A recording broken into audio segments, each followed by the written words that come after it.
its store as well. Gaurav Shroff is here to talk about the restaurant, and Suhakar Prabhakar is here to prepare something healthy we can all make at home. This all smells delicious. We've been smelling it all morning over in the studio there.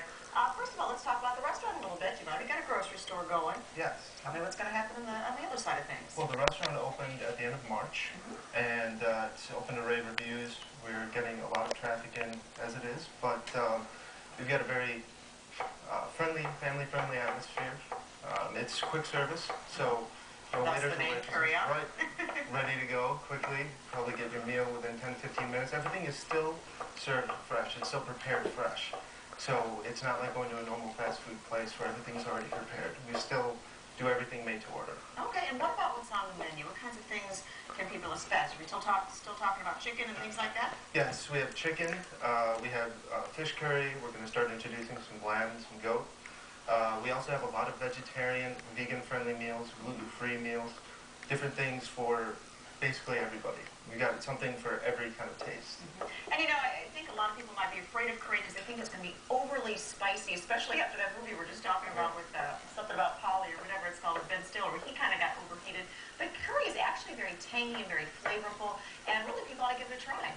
It is. One of the things that we do at the store is dispel some of the myths about Indian food, saying that it's really spicy. What is it? It's savory. It's flavorful. It's very flavorful. And that's what we're trying to get out. We have one dish called chicken that is actually doesn't use as much red chili powder, but uses more black pepper. And that's the spice that's used in it. So it's a different type of flavor. It's a different type of hot. I think if you try it, you're really going to like it. Well, let's talk about what Suhakar is making here today. What is that? We've got a simple chicken curry recipe. So first we're going to add a measure of oil, and then we add cumin seeds and we let them roast for just a couple seconds. Then we add onions. So then we let them brown. Okay. So once they've browned,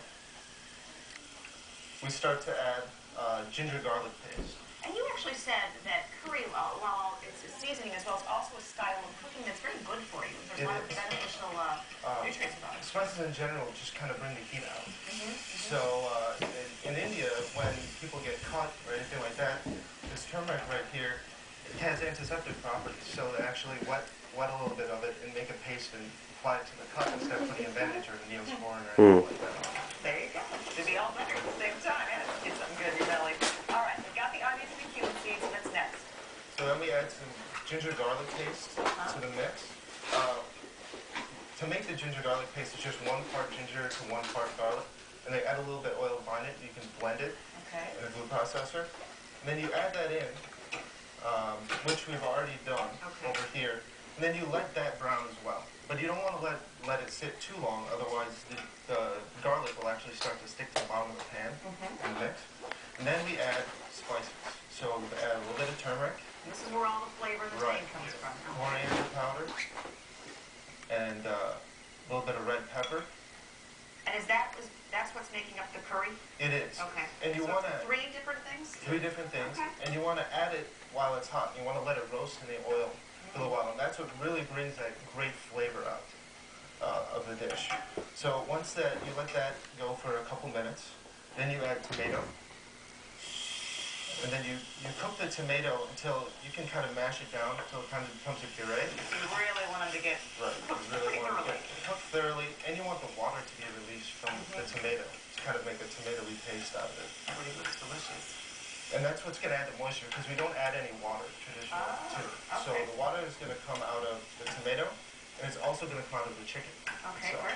So at this point, we're just adding the chicken. We're starting to run out of time. Are we at that point then? Right. Getting some out of the fridge here, okay. And you know, this seems like it's pretty simple. Once you have your stuff, once you have your ingredients, it seems like it's actually pretty simple. It is very simple. You can do this recipe in about 25 minutes to finish, and it'll serve about 3 or 4 people. Okay, so at this point we're adding the chicken, and we usually serve this dish with this kind of bread, which is kind of like pita bread, but a little bit different. What's that called? It's called a naan bread. This is actually a garlic naan that we have here. Wonderful. And it's almost like a pocket mosquito. It just looks absolutely delicious. Thank you both very much for being with us. We really appreciate it. And this is a typical something on the menu? Please, we just played this a little while ago, so why don't we go ahead. Oh, you're going to make me try it on the air. All right, I'll give it a shot. It smells so good. And it is. Very much so. Now I've got to talk with my mouth full, guys. Thanks a lot. Thank you very much for being with us. Thank you. And you can get a copy of this recipe. Just log on to our website, myfox9.com, and then click on it, see it on. It's on the right-hand side of your screen. I'm going to finish chewing, Eric, so take it away. Well, we should use some cue cards just to hold up to the screen. Now, here's Eric. Here I am with your temperatures right now.